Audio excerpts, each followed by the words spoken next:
My name is Anthony Davison. I'm a fifth generation farmer from Bedfordshire and founder of BigBarn, and I want to talk to you about how we can fix the food industry together.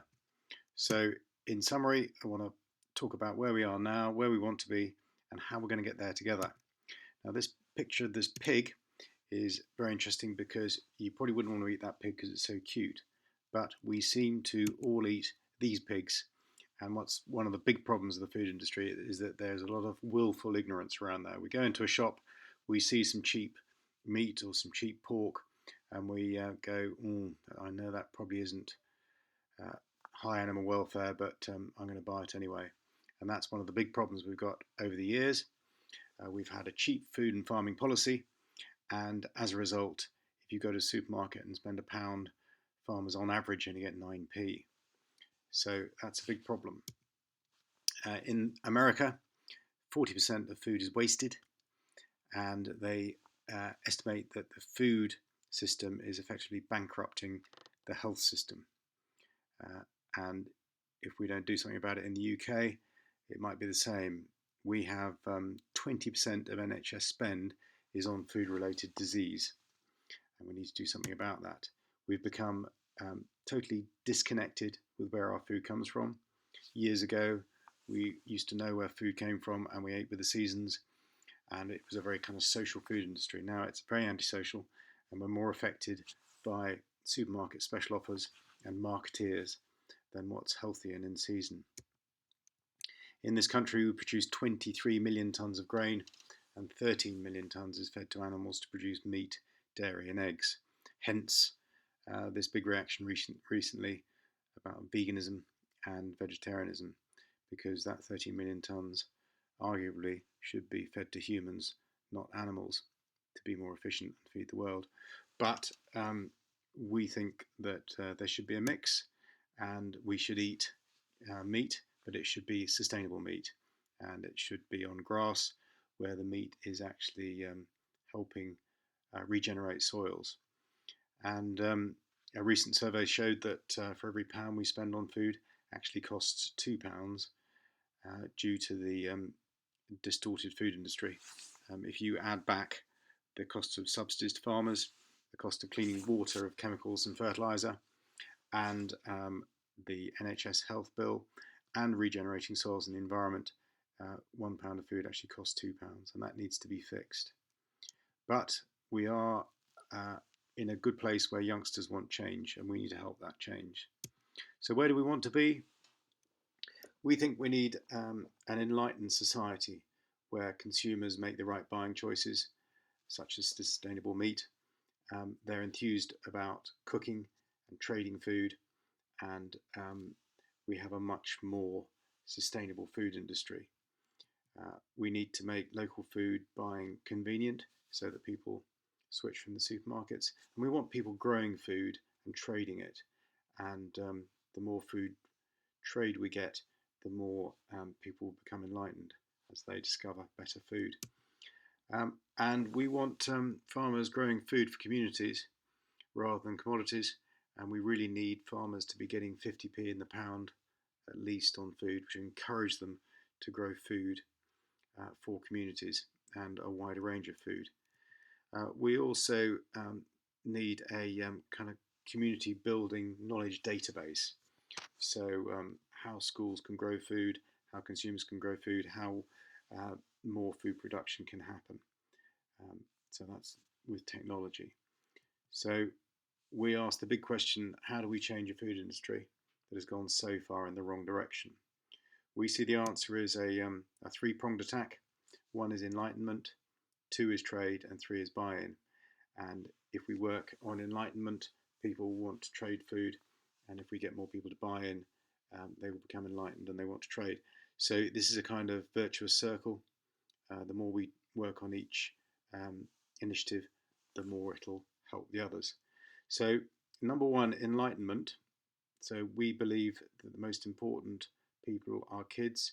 So we want to show this video about growing food in schools, and the schools growing food for local shops called Crop for the Shop. Jonathan Cecil's reports. Guys, look! We might find some down here! These children from Woodstock Primary School are on the hunt for veg. That is massive. Now, if you pull them really hard, what do you think is going to happen? That's right, and we want to try and take them to the shop with the nice green leaves on top. They've been growing a range of vegetables, including potatoes, beetroot, sweet corn and carrots, since March. And today it's time to harvest their crop. Look at that one! Yay! It's a project organised by the social enterprise Eco Kids and the community interest company BigBarn. The really important people, which are the children, are getting interested in food, finding out about growing it, cooking it, and then they've got this little incentive of making some money. But before making any money, they need to collect all their stock, and some are proving a bit difficult to get out of the ground. It's still not coming out. Then, once all the carrots and beetroot have been harvested, it's time to tag them up and get them down to their local store. I feel really proud for them because they've worked really hard throughout the whole project, and it's just really, really nice and really rewarding for them, I think, to be able to come along and sell their produce, and not only for them to see, but for their family and the local community to see as well. As the produce is selling so well, it doesn't take long for them to reap their reward.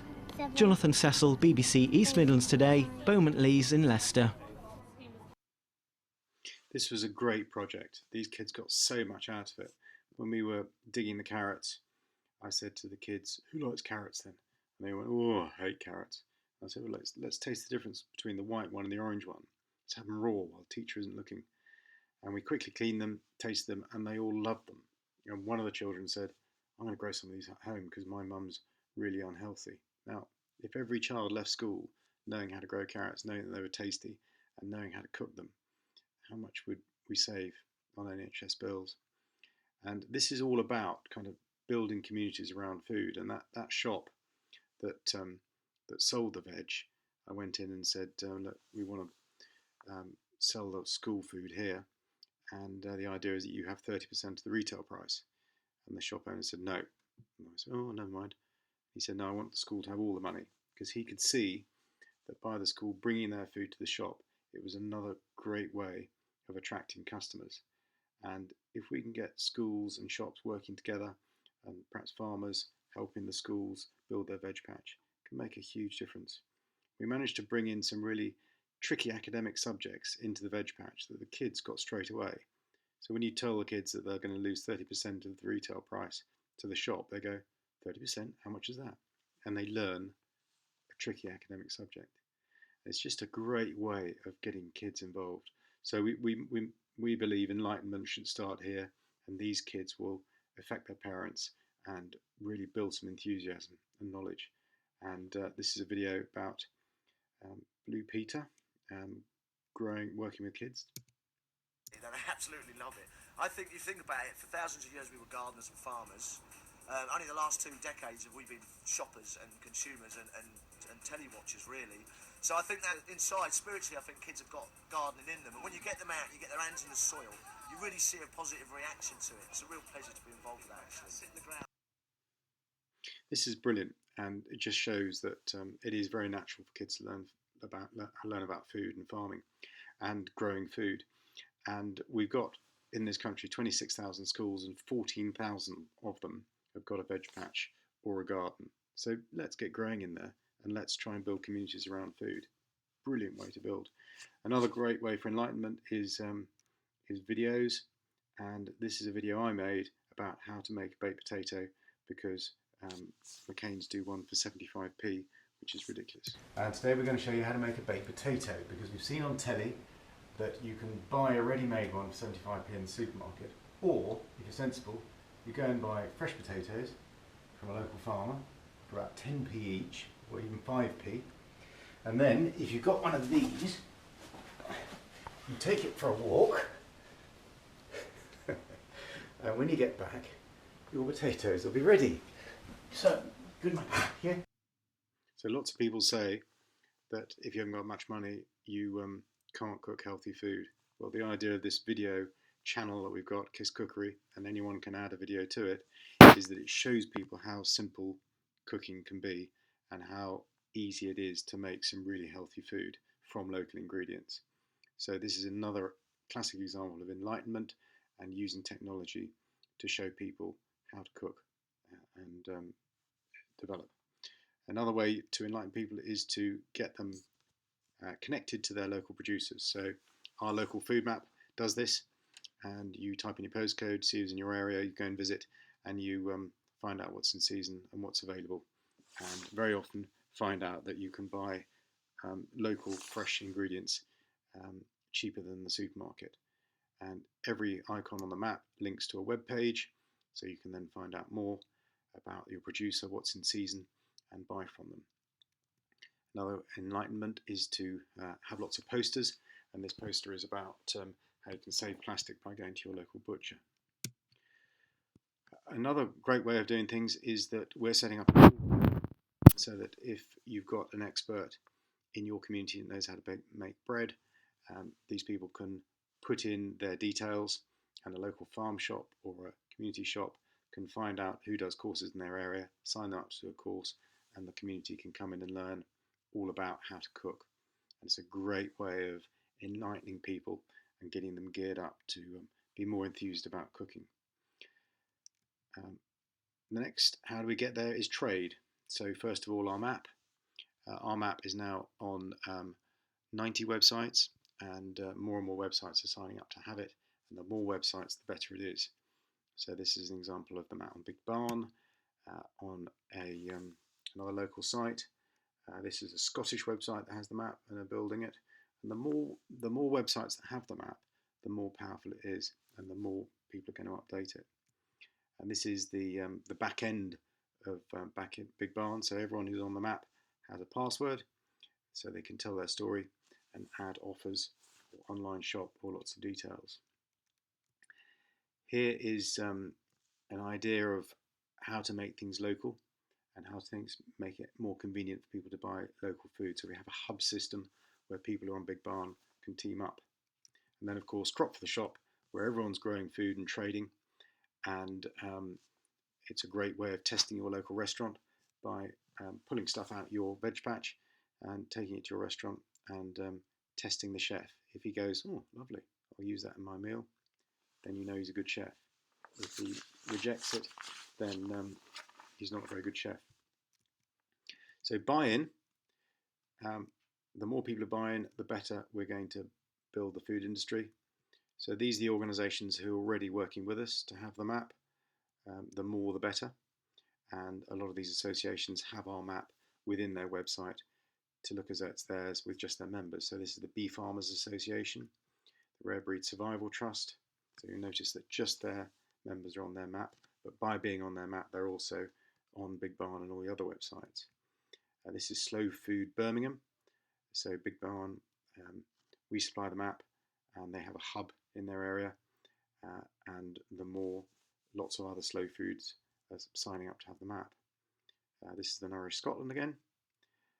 We also need buy-in by kind of news and offers. So within BigBarn, you can add an offer, and we'll be building an app so it beeps on your phone as you go past the shop. We also need loyalty schemes so that more people shop regularly. So what can we do now? Well, you can find out your local producers on the map. You can send us any errors so we can add to the map.